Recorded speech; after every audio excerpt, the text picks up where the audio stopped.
Queria convidar você a abrir a sua Bíblia em Romanos, capítulo 5. Nós vamos ler todos.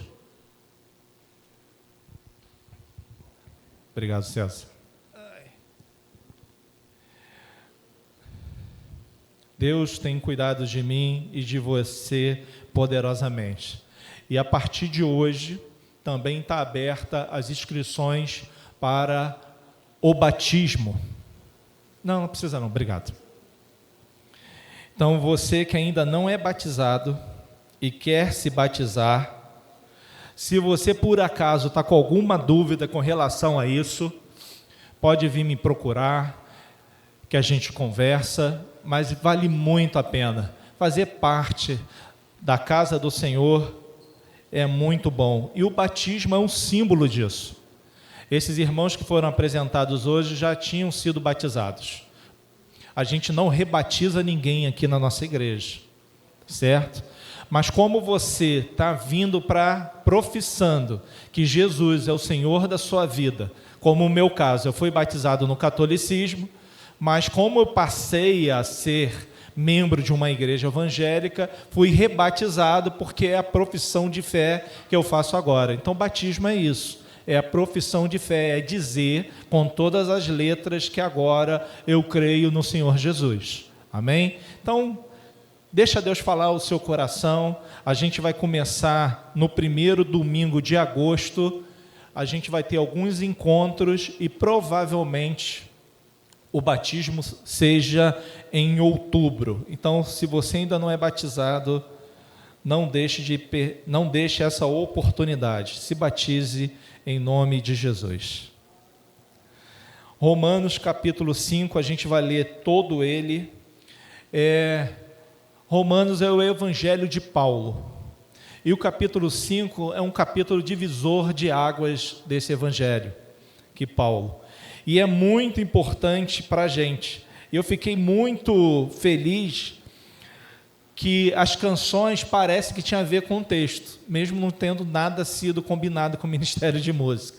Aí eu fico mais contente ainda, que eu entendo que é Papai do Céu preparando tudo para agora, para esse momento. Diz assim a palavra do Senhor. Romanos, a partir do verso 1. Tendo sido, pois, justificados pela fé, temos paz com Deus por nosso Senhor Jesus Cristo, por meio de quem obtivemos acesso pela fé a esta graça na qual agora estamos firmes, e nos gloriamos na esperança da glória de Deus. Não só isso, mas também nos gloriamos nas tribulações, porque sabemos que a tribulação produz perseverança, e perseverança um caráter aprovado, e um caráter aprovado esperança. E a esperança não nos decepciona, porque Deus derramou o seu amor em nossos corações por meio do Espírito Santo que nos concedeu. De fato, no devido tempo, quando ainda éramos fracos, Cristo morreu pelos ímpios. Dificilmente haverá alguém que morra por um justo. Pelo homem bom, talvez alguém tenha coragem de morrer. Mas Deus demonstra o seu amor por nós. Cristo morreu em nosso favor, quando ainda éramos pecadores. Como agora fomos justificados por seu sangue, muito mais ainda seremos salvos da ira de Deus por meio dele. Se quando éramos inimigos de Deus, fomos reconciliados com ele mediante a morte do seu Filho, quanto mais agora, tendo sido reconciliados, seremos salvos por sua vida. Não apenas isso, mas também nos gloriamos em Deus por meio do nosso Senhor Jesus Cristo, mediante quem recebemos agora a reconciliação. Portanto, da mesma forma como o pecado entrou no mundo por um homem, e pelo pecado a morte, assim também a morte veio a todos os homens, porque todos pecaram. Pois antes de ser dada a lei, o pecado já estava no mundo, mas o pecado não é levado em conta quando não existe a lei. Todavia, a morte reinou desde o tempo de Adão até Moisés, mesmo sobre aqueles que cometem pecado, não cometer o pecado semelhante à transgressão de Adão, o qual era um tipo daquele que haveria de vir. Entretanto, não há comparação entre a dádiva e a transgressão, pois se muitos morreram por causa da transgressão de um só, muito mais a graça de Deus, isto é, a dádiva pela graça de um só homem, Jesus Cristo, transbordou para muitos. Não se pode comparar a dádiva de Deus com a consequência do pecado de um só homem.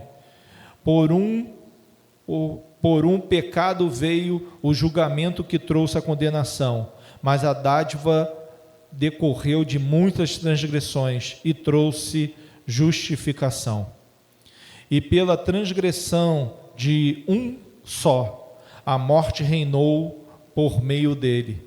Muito mais aqueles que recebem de Deus a imensa provisão da graça e a dádiva da justiça, reinarão em vida por meio de um único homem, Jesus Cristo. Consequentemente, assim como um só transgressão resultou na condenação, de uma só transgressão resultou na condenação de todos os homens, assim também um só ato de justiça resultou na justificação que traz vida a todos os homens. Logo, assim como por meio da desobediência de um só homem muitos foram feitos pecados, assim também, por meio da obediência de um único homem, muitos serão feitos justos. A lei foi introduzida para que a transgressão fosse ressaltada, mas onde aumentou o pecado, transbordou a graça, a fim de que, assim como o pecado reinou na morte, também a graça reine pela justiça para conceder vida eterna mediante Jesus Cristo, nosso Senhor. Esse capítulo tem que trazer em mim e em você uma sensação que, apesar de tudo que a gente fez, apesar de quem eu era, apesar dos pecados que ainda vou cometer, a graça de Deus abundou na minha vida. Então é importante que eu e você tenhamos na nossa mente que viver em um mundo que exige desempenho e cobra perfeição gera cansaço espiritual. Muitas pessoas passam a vida tentando provar o seu valor para com os outros e para com Deus. No entanto, a mensagem de Romanos 5 desconstrói essa mentalidade ao revelar que a nossa aceitação diante do Pai não depende do que fazemos, mas do que Cristo já fez. Fomos declarados justos. A partir dessa verdade legal, nossa identidade e o nosso destino eterno mudam completamente. É importante que eu e você tenhamos a consciência que teve um ato legal para que você e eu fôssemos redimidos. E o ato legal é o que a gente vai relembrar daqui a pouco. Foi a morte de Cristo Jesus. Com a morte dele, ele comprou para si todos, de todas as tribos, línguas, raças, nações, um povo. Esse ato legal gerou para mim e para você a quitação da nossa dívida. Então, tudo que você estava devendo, pelos atos que você cometeu, pelo pecado que você herdou do nosso pai Adão, foi justificado, selado e pago por Cristo Jesus. É importante que eu e você tenhamos isso muito bem entendido no nosso coração e na nossa mente. Porque senão você acaba querendo fazer coisas coisas para tentar se justificar. Não é assim. Nada que você faça ou venha fazer e habilitar você para a salvação. Porque você nasceu em pecado e permanece em pecado. Mas houve esse que é nascido de mulher, não pecou, e ele comprou a sua dívida e a minha dívida, e não só comprou, como quitou essa dívida. Nós vamos dividir essa mensagem em 4 blocos. O primeiro vai ser do versículo 1 ao versículo 5. E eu gostei demais porque uma canção falou exatamente disso que nós cantamos, falou da esperança. E deu a entender quem era a esperança. E é muito bacana a gente perceber isso. Paulo inicia esse capítulo 5, conectando toda a teologia, todo o conhecimento dele com a experiência diária do cristão, de benefícios práticos. O versículo 1, paz com Deus, tendo sido, pois, justificado pela fé, temos paz com Deus, por nosso Senhor Jesus Cristo. Essa paz não se resume a um sentimento de calmaria, trata-se de um status legal. A guerra acabou, a hostilidade cessou, fomos reconciliados com o Criador. A gente tem que ter isso muito em mente. É muito parecido em soldado. Vamos tentar ilustrar para que isso fique marcado aí na sua cabeça. 2 países em guerra. Então, um taca bomba, outro taca bomba, o soldado mata um, o soldado mata outro, trincheira, aquela confusão toda. Enfim, os presidentes assinam o decreto de paz. Mas o soldado que está no fronte, até que isso chegue a ele, ele vai continuar alerta, com medo de vir o inimigo para matar ele.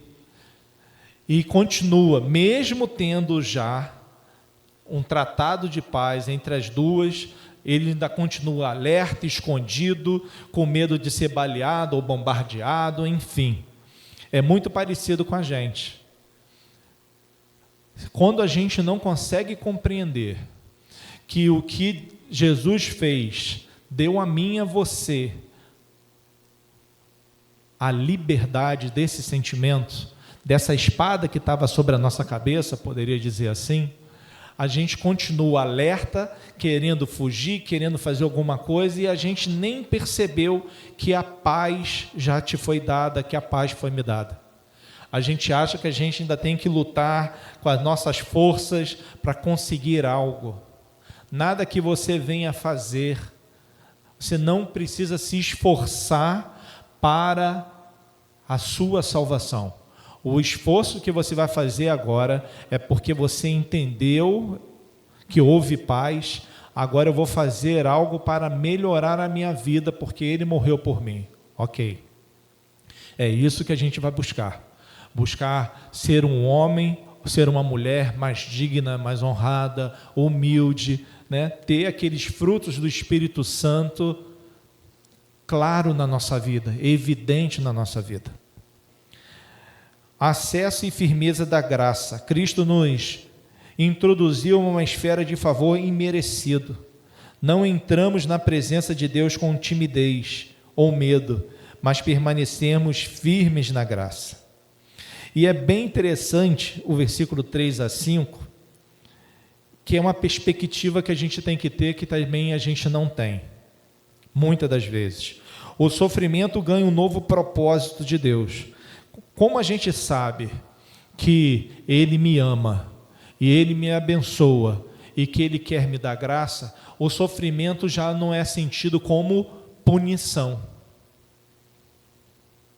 E isso é importante para mim e para você.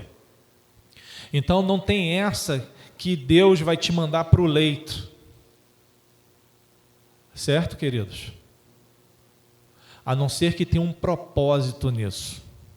E o propósito não é punição. Você é pecador, vou te dar um deserto para você arrancar teu couro lá no deserto, vou te passar na moenda para te destruir, porque você pecou.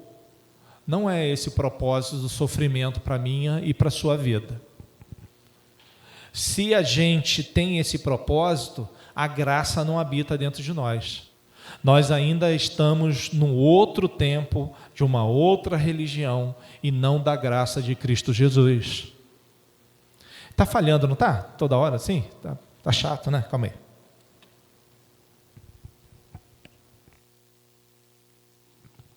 Tem como abrir o verde?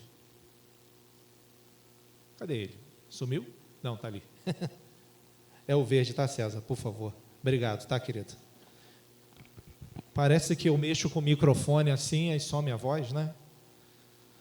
Se isso estava me irritando, imagine vocês, né? Enfim, vamos voltar aqui, que o amadurecimento via tribulação.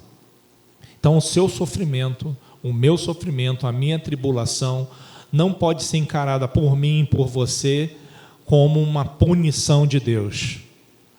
Deus não trata assim com a gente. A punição se dará no final dos tempos, quando todos chegarem na presença do Rei. Aí um vai ser separado. Seja bem-vindo, meus filhos, olha, eu não vos conheço. É lá, somente lá que haverá isso. Então, o sofrimento ganha um novo propósito. E é muito bom perceber isso nos versículos 3 a 5. Ó. Tribulação gera perseverança. Então, o meu problema gera que eu vou continuar firme. A perseverança, eu continuar firme, molda em mim um novo caráter. Então, molda em mim um caráter aprovado. Então, é importante que eu e você tenhamos isso muito claro.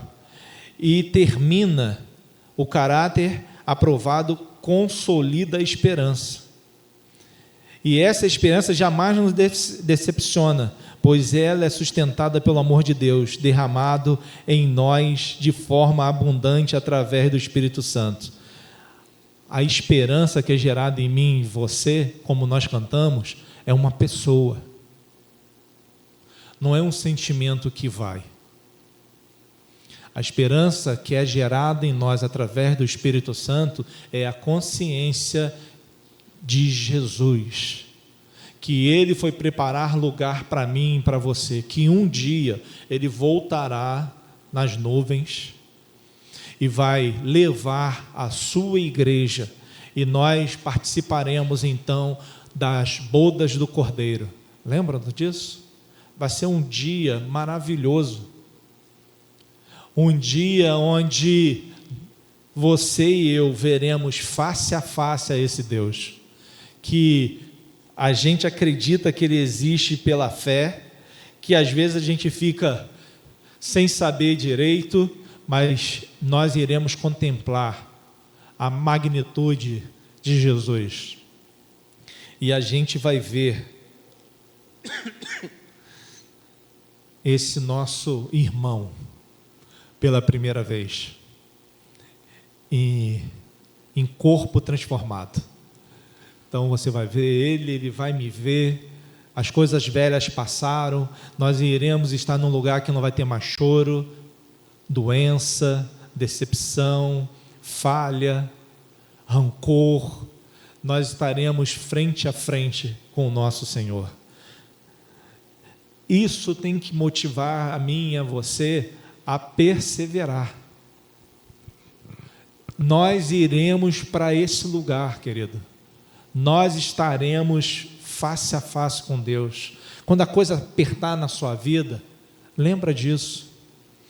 Aqui, no mundo, o que eu tenho e que você tem?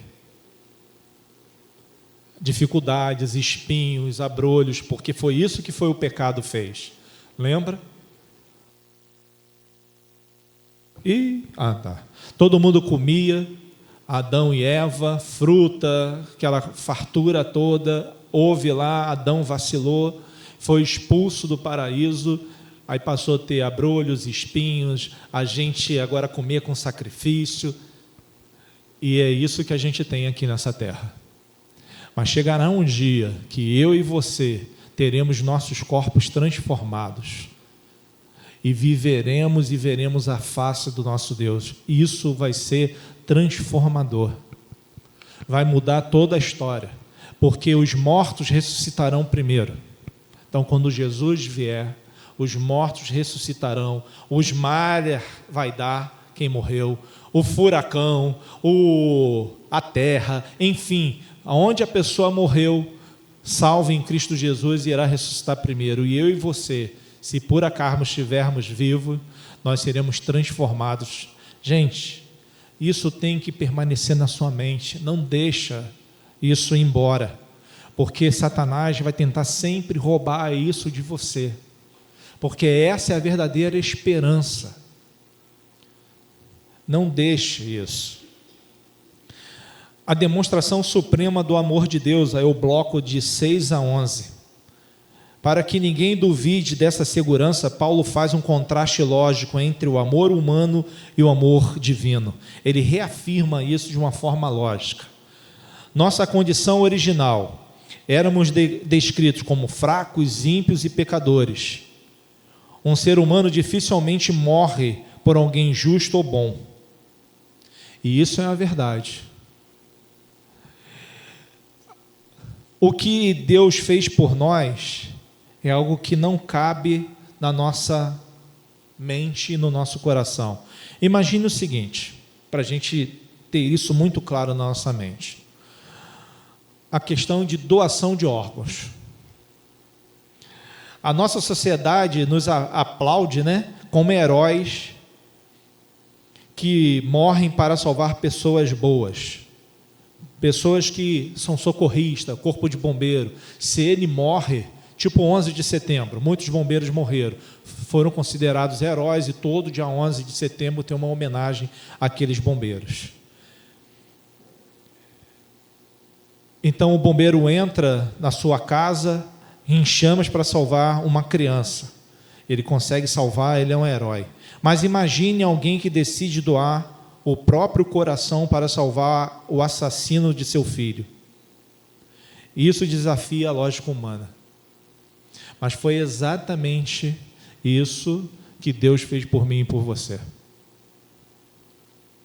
Eu e você, querendo ou não, éramos herdeiros do pecado. Nós fomos separados. Nós assassinamos a nossa comunhão com Deus. E Deus entendeu que deveria doar não só o coração, doar o filho inteiro por mim e por você. Isso seria ilógico.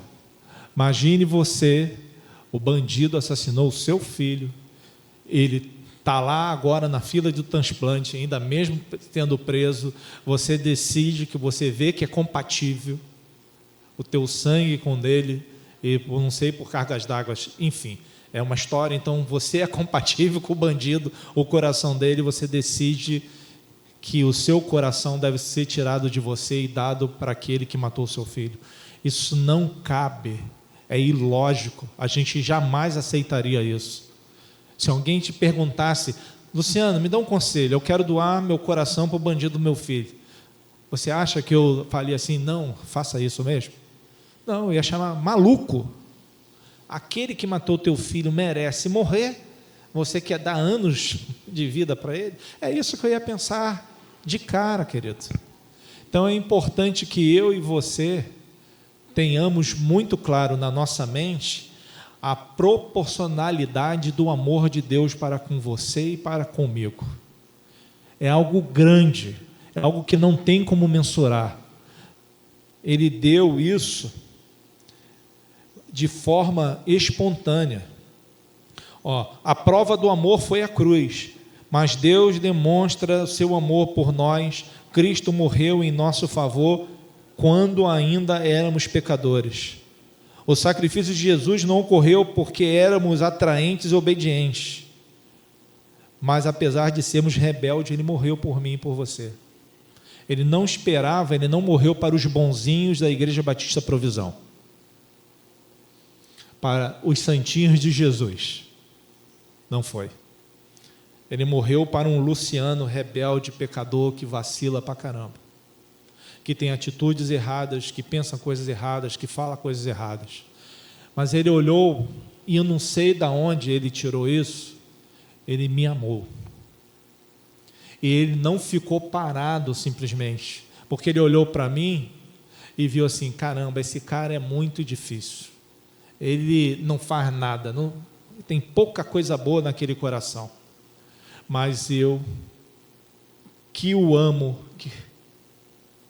vou mandar o seu filho, vou mandar o meu filho para morrer por Luciano. E foi isso que ele fez por mim e por você. O argumento do maior para o menor. Se Deus realizou a obra mais difícil, reconciliar seus próprios inimigos por meio do sangue do Filho, com toda certeza Ele fará o que resta, é de nos salvar da ira vindoura.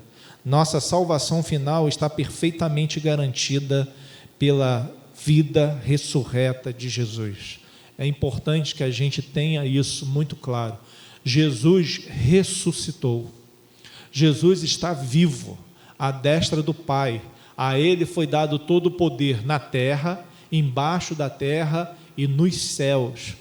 O nome dele, ao nome de Jesus todo, não é qualquer, não um percentual. Todo joelho vai se dobrar perante Jesus de Nazaré. Então, o homem mais rico, o mais poderoso, o mais sangrento, o bambambam, os gigantes, enfim, todos ficarão de joelhos na presença do Cordeiro, do Filho de Deus. Essas coisas têm que estar impregnadas no nosso coração. Deixe que Deus impregne o seu coração. Deixe que Deus, essas coisas, grave na sua mente. Aceite isso, para que você possa estar sempre entendendo do que Deus faz por mim e por você. E ele vai acrescentando. Paulo era extremamente didático. Ele fala do amor, fala do que, para a gente ter certeza, ele diz o amor, mas ele continua mostrando para mim e para você o que foi feito. Ele fala sobre 2 homens e 2 destinos, do versículo 12 ao versículo 19. Então a gente tem a herança de Adão. Qual é a herança de Adão? Entrada do pecado no mundo, sentença de condenação, reinado de morte. A desobediência afetou a todo mundo. Então a gente estava perdido em Adão. Aí vem Cristo Jesus, a dádiva de Cristo.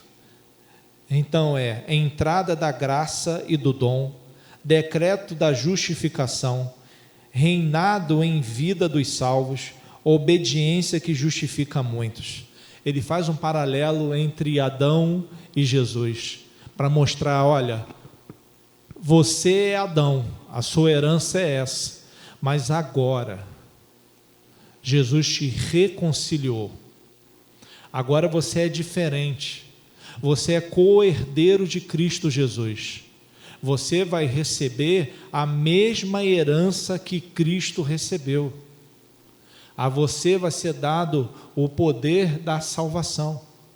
A você vai ser dado o poder da ressurreição.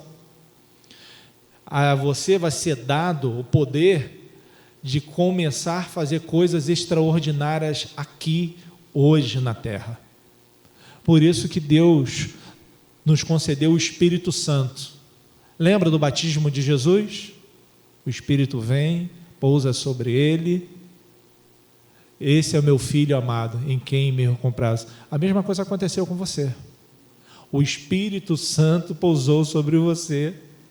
Deus reconheceu você como filho. Esses aí também é meu filho. Ele também foi reconciliado e o Espírito Santo habitou no nosso coração para que eu e você não nos sentirmos órfãos, porque Jesus foi embora. E agora, quem vai fazer algo por mim? Eu estou perdido. Mas Deus deu o Espírito Santo exatamente para que o seu sentimento seja diferente. Eu não estou perdido. Eu vou vencer porque meu irmão mais velho venceu antes e Ele me ajuda, e Ele intercede por mim, junto ao Pai, mesmo independente dos meus pecados.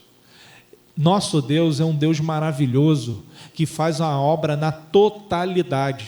Ele não faz uma obra metade e manda você se virar. Ele sabe da sua dificuldade, Ele entende a minha dificuldade, e Ele faz nas nossas vidas coisas extraordinárias para nos abençoar.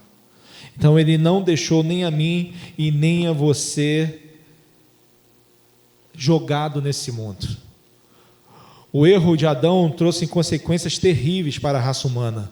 Contudo, a obra de Cristo não empata o jogo. Ele supera e reverte os danos de Adão com sobras. A obediência de Jesus é infinitamente mais poderosa para salvar do que o pecado de Adão para destruir. E isso é muito importante a gente ter em mente.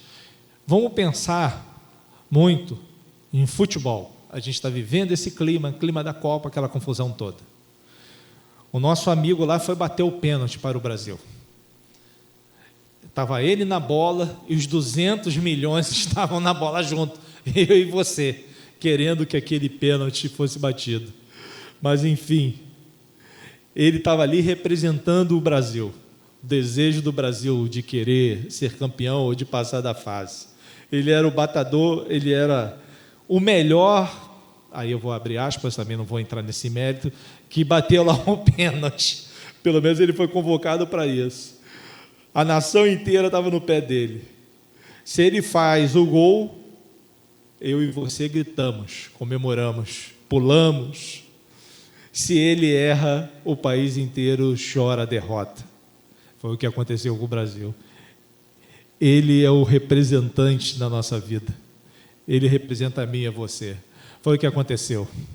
Adão foi bater o pênalti. Chutou muito longe.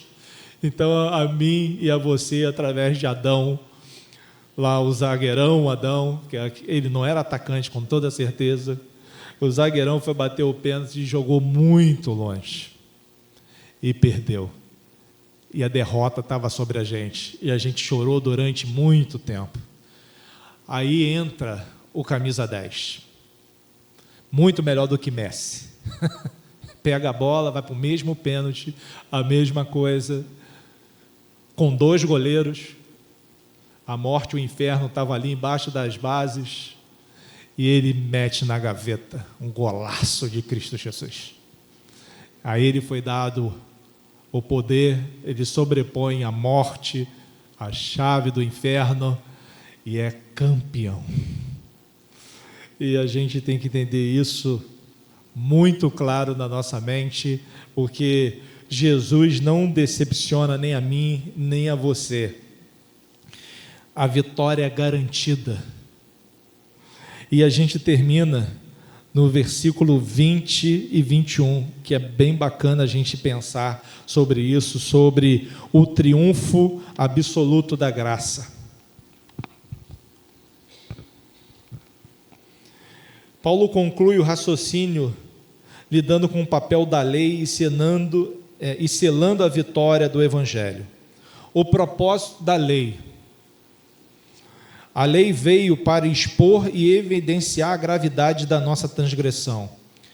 Ela funciona como um espelho que revela a sujeira, mas que não tem poder de limpá-la. Então a lei, os 10 mandamentos, toda aquela história, era para expor a mim, a você e as nossas transgressões.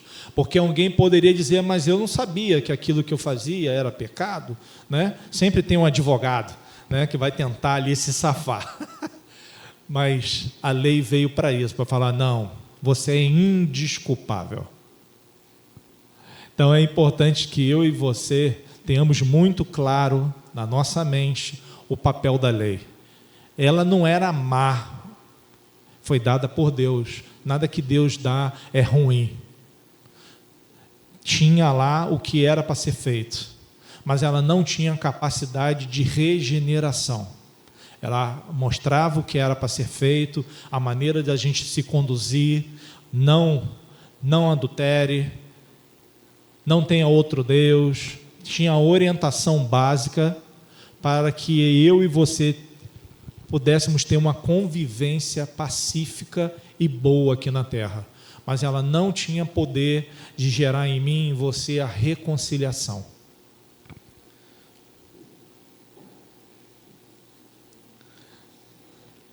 Aí acontece algo extraordinário.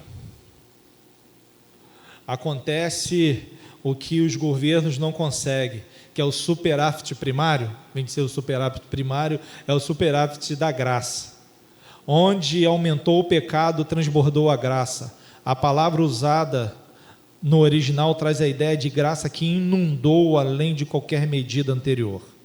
O pecado é o limite humano, a graça é o atributo infinito de Deus. Imagine duas coisas. O pecado está ali, não tem como ser diferente, ele habita em mim, habita em você. E o pecado gerou uma dívida, pensa no banco, lá do céu, sua e minha, de R$1 milhão. Alguém aqui consegue pagar uma dívida de R$1 milhão? Eu não consigo. Eu ia chorar muito, todos os dias. É impagável, para mim, pelo menos. Tem gente que vai pagar, mas eu não tenho esse dinheiro, eu acho que a gente não tem. Por acaso, se alguém tiver esse dinheiro em Cristo Jesus, faça uma doação para a Igreja Batista da Provisão. Mas a gente não consegue pagar uma dívida de R$1 milhão. Mas qual é o extraordinário disso? Você está com essa dívida está sobre a sua vida e você só chora. De uma maneira extraordinária, alguém vem e deposita na sua conta R$1 bilhão.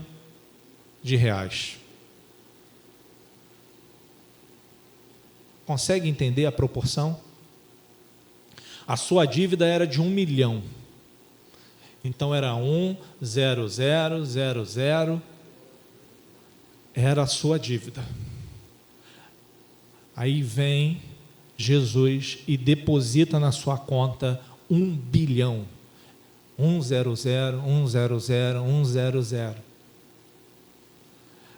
Um dinheiro que você vai ter, que não vai se preocupar com mais nada. É ou não é verdade? Se você tem 1 bilhão, você se preocuparia com alguma coisa? Nunca mais eu ia ter problema com os boletos. Eu ia rir à toa, toda hora.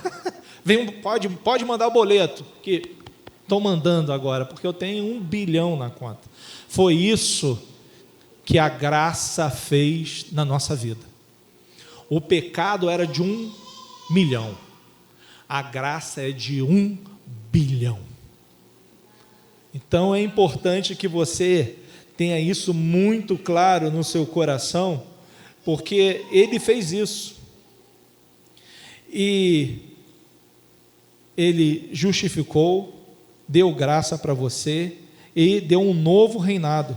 O pecado governava pela morte, agora a graça governa soberana por meio da justiça, nos conduzindo diretamente para a vida eterna mediante a Cristo Jesus, nosso Senhor. Nós fomos recebidos por Cristo Jesus e Ele deu dicas de transformar a minha e a sua vida. O capítulo 5 de Romanos é a parte do Evangelho de Paulo que garante a mim e a você, de forma didática, quem é Jesus e o que Ele fez e por que Ele fez. Nós não podemos deixar com que as lutas venham ofuscar isso. É a hora de a gente mudar a perspectiva sobre as lutas. Enxergue os problemas diários não como punição divina, mas como ferramentas de Deus para forjar o seu caráter e fortalecer a sua esperança. Abandone o medo da condenação. O amor de Deus por você está fixado na cruz e não na oscilação do seu desempenho diário. Viva sobre o reinado da graça. Permita que a certeza da vida eterna transforme a sua gratidão em obediência leve, motivada pelo amor e pela reconciliação que você já recebeu. Leve essas conclusões para a sua casa, para o seu coração, para a sua mente. Ele te salvou. Ele não espera nada da sua performance, porque você e eu podemos errar, mas Ele vai continuar nos amando, vai continuar nos perdoando, vai continuar acreditando em você. Isso é muito lindo. Às vezes eu mesmo não acredito em mim, mas Deus acredita em você. Deus acredita no seu potencial, porque Ele vê o que vai acontecer lá. Eu só acredito naquilo que eu sonho, o que eu desejo, mas Deus já viu você lá na frente. Eu só olho para você e vejo assim, alguém que está melhorando, alguém que está demonstrando para mim cada vez mais intimidade com o Senhor. Vejo isso na sua vida, você transborda amor, eu vejo carinho, vejo que o teu caráter está sendo modificado, porque você está exercendo o seu amor, está estendendo a sua mão, está preocupada com o próximo, você quer que as pessoas à sua volta melhorem, tenham a vida melhor, você não está tendo olho grande na vida de ninguém, ao contrário, você é aquele que ajuda quem precisa ser ajudado. Isso é o Espírito Santo trabalhando dentro de nós. Mas o que Ele deu para mim e para você é algo lindo, que não pode ser desperdiçado, não pode ser deixado de lado, não pode ser confundido. Não é uma força positiva da sua mente que vai fazer as mudanças necessárias do seu caráter. Você não tem força positiva ou poder positivo em você mesmo para as mudanças. Aí eu me lembro do batismo. Tem pessoas que não se batizam porque acham que não estão preparadas, acham que não são santas o suficiente. Quero te dizer uma coisa, se você pensa isso: eu não me sinto santo o suficiente. E fui batizado em 1985. Era um garoto de 13 anos. Continuo não me achando digno disso até hoje. Ainda acho que vacilo muito, mas isso não impediu que eu recebesse o batismo e testemunhasse para minha família, que não era crente, que eu tinha aceitado a Cristo Jesus como Senhor e Salvador da minha vida. A minha mãe foi lá, meu pai foi, no dia 29 de dezembro, numa noite chuvosa, eles me viram batizar. E olha que meu batismo não é nem bonito igual a Igreja Batista Provisão, porque quando você vai vir, esse telão aqui vai sair, ali tem uma piscina que a gente chama de batistério, e você vai participar de um ato muito bonito, porque você vai mergulhar para a morte e vai subir para a ressurreição. O meu batismo foi água na cabeça, com o mesmo símbolo. Eu estava de calça branca, camisa verde e alface, porque a gente cantava no adolescente lá, era marca-texto verde, imagine isso, foi assim. E eu estava com sapatênis bege, só Jesus na graça. Mas Deus não olhou para isso, não olhou para mim e falou assim: meu Deus do céu, esse menino é ridículo. Mas Ele aceitou, e eu estou aqui até hoje. Então não deixe as oportunidades da sua vida passar. Aceite a Jesus como Senhor e Salvador da sua vida. Se você já aceitou, se batize em nome de Jesus, para que a tua família, os teus amigos, aí você convida todo mundo, faz uma confusão aqui nessa igreja, não tem problema nenhum, para todo mundo ver que você era uma coisa, a tua proposta agora é ser outra. Você vai ser boazinha, vai ser bonzinho? Não. Eu vou continuar errando e vacilando, mas agora eu tenho alguém que me defende. Eu estou dizendo para você que eu continuo a vacilar, continuo a errar, mas Jesus olha por mim e pede ao Pai: eu morri por Ele, dá mais uma chance. Amém? Porque Ele falou o que faz comigo. Jesus me perdoa 70 vezes 7. E isso é muito bom, a gente ter certeza disso. Amém? Leve para casa essa mensagem, não deixe que ela se perca do seu coração. Quando a coisa apertar, lembre, Jesus já morreu por você. E é por isso que aqui nós celebramos, uma vez por mês, esse sacrifício. Nós, através dessa mesa, de um simples pedacinho de pão, mais para biscoito do que pão, né? E um suquinho de uva, nós celebramos e reconhecemos e agradecemos a Jesus por ter morrido por mim e por você. Então, eu queria convidar o Ministério de Música, convidar quem vai servir a Santa Ceia para começar a servir. E eu quero deixar claro para você, Paulo também escreveu uma coisa muito bonita contando a história da ceia, que Jesus, no dia que for traído, pode servir, tá? Pode ir servindo. É assim, a afetividade é lá em cima, nem presta atenção que tem que servir. Amor é... O que é bom é isso, né? Cada um é diferente aqui. E era igualzinho com os discípulos.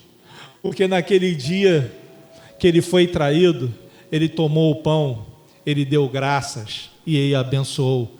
E falou para os discípulos que estavam ali, inclusive o traidor: esse é meu corpo que é partido por vós.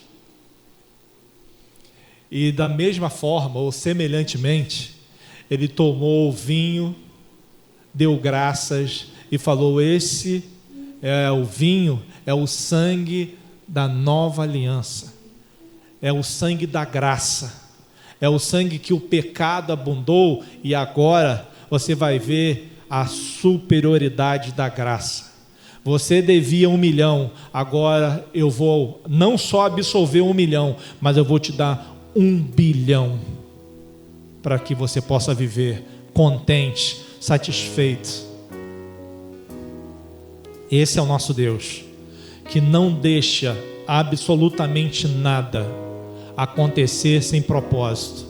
Ao contrário, todas as nossas dívidas, dúvidas, dores, é para gerar em mim e em você um caráter aprovado, como nós lemos nesta manhã.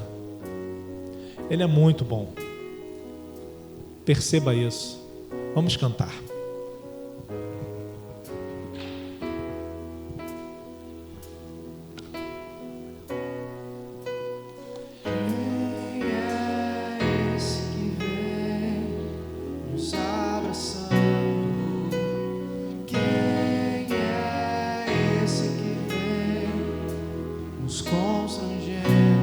Se você já está com a ceia na sua mão, fique de pé. Vamos cantar.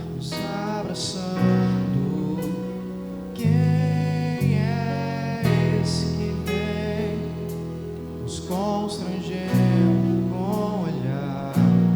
Ele é tão sábio, ensina em amor. Ele é tão manso. Alguém pode chamar as irmãs que estão lá na cozinha, por favor? Em casa, ele está à mesa, ele nos observa, sabe que o esperamos. E ao partir do pão, os nossos olhos se abrem, reconhecemos quem tu és. Ao som da tua voz, os nossos corações queimam de amor, queimam de amor. E a partir do pão, os nossos olhos se abrem, reconhecemos quem tu és. Ao som da tua voz,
Já distribuí.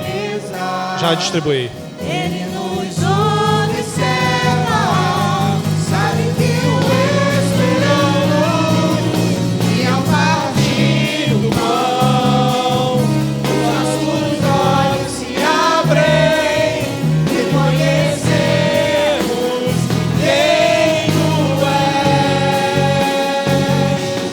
Ao som da tua voz, os nossos corações deixam de amor, deixam de amor. E ao partir o pão, os nossos olhos se abrem, reconhecemos quem tu és. Ao som da tua voz, os nossos corações deixam de amor, deixam de amor.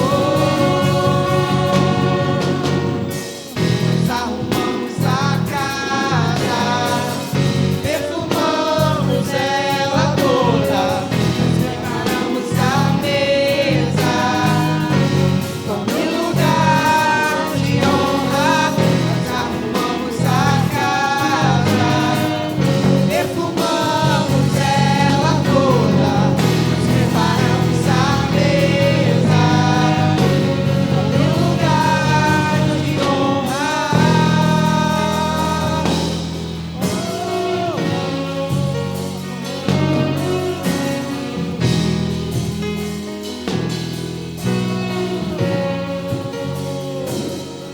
Essa canção é Emaús, não é isso?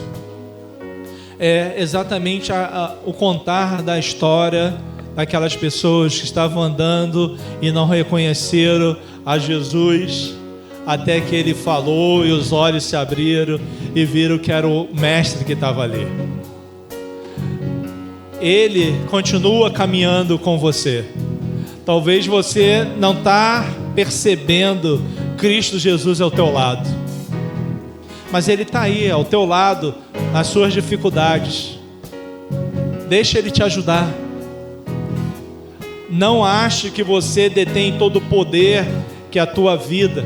Olha que nós cantamos, nós preparamos a mesa, nos perfumamos. Significa que todo mundo tomou banho, se perfumou para receber o Mestre. É isso que vai acontecer. Ele vai vir, vai transformar a sua vida, e você vai ser perfumado, porque você vai ter um novo nome, uma nova aparência. As coisas velhas se passaram e eis que tudo se fez novo. Aleluia. Pegue o seu pão, por favor.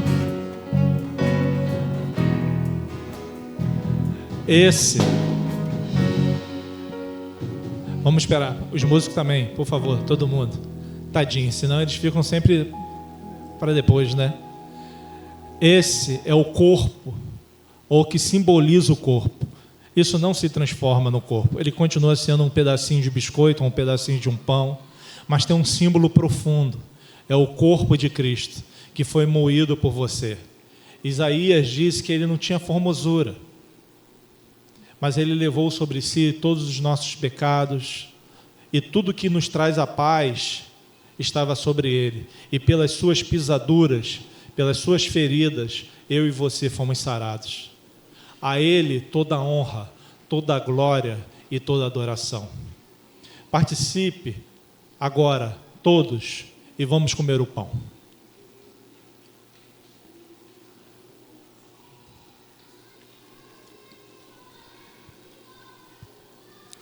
Não abra ainda o vinho, não. Só tire a tampinha.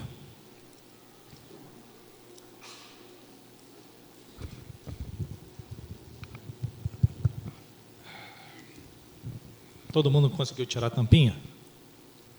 Isso. Esse é o sangue que nos une. É através desse sangue que o meu pecado foi perdoado. Como sinal de bênção, como sinal que você quer, eu queria que você trocasse o vinho com uma outra pessoa e diga: é por causa desse vinho que nós estamos aqui. É por causa desse vinho que nós temos comunhão. É por causa desse vinho que nós temos a reconciliação. Pode sair do seu lugar, pode se movimentar.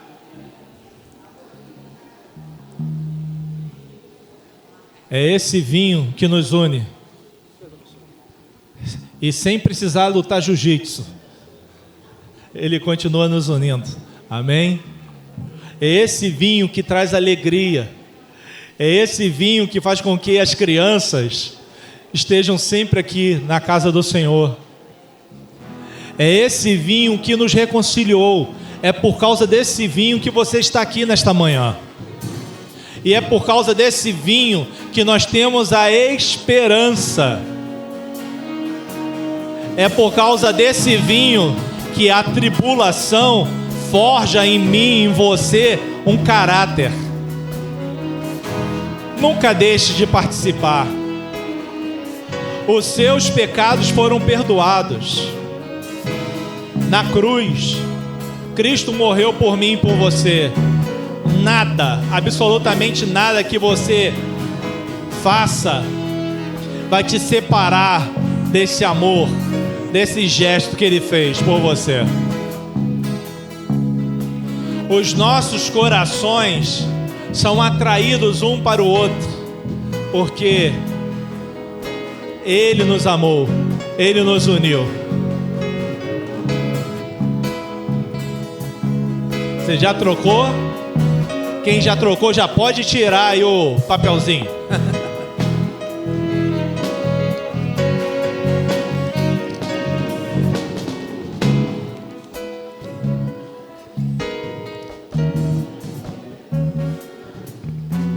Amém? Todos já trocaram? Estão entendendo a unidade em Cristo Jesus? Amém? Fortalecido nós estamos em Cristo Jesus? Amém? No próximo sábado estaremos aqui orando juntos em Cristo Jesus? Amém? Você vai vir em jejum? Amém? E será um dia de grande celebração aqui neste lugar. Eu não tenho certeza absoluta aqui, ó. A janela do céu vai abrir para cá e anjos descerão aqui neste lugar, trazendo para mim e para você bênçãos iguais nós recebemos hoje nessa parte da manhã. Com muita alegria, vamos participar todos juntos agora. Participemos. E depois que eles participaram, saíram cantando em caminho daquele lugar onde Cristo foi traído, onde começou a nossa reconciliação. Vamos louvar ao Senhor.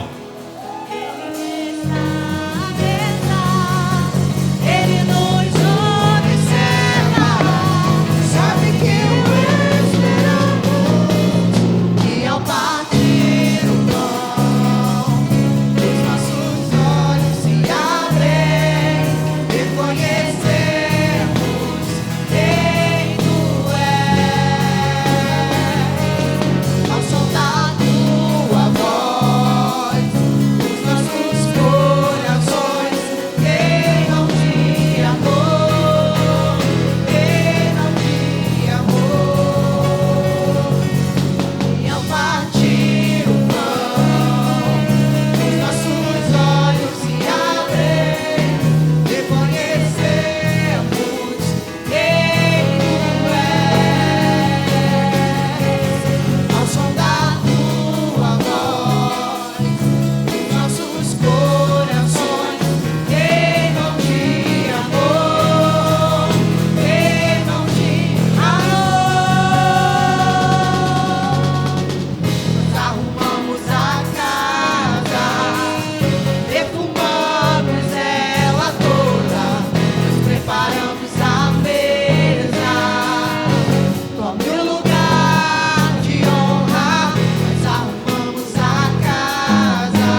Foi muito bom celebrar ao Senhor Jesus nesta manhã com você.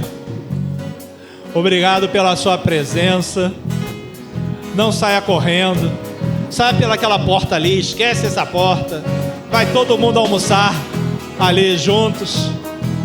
Que você tenha uma excelente semana. Que a graça do Senhor seja abundante na sua vida.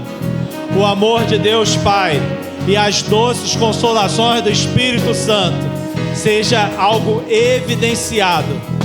Boa semana, vão em paz em Cristo Jesus. Amém.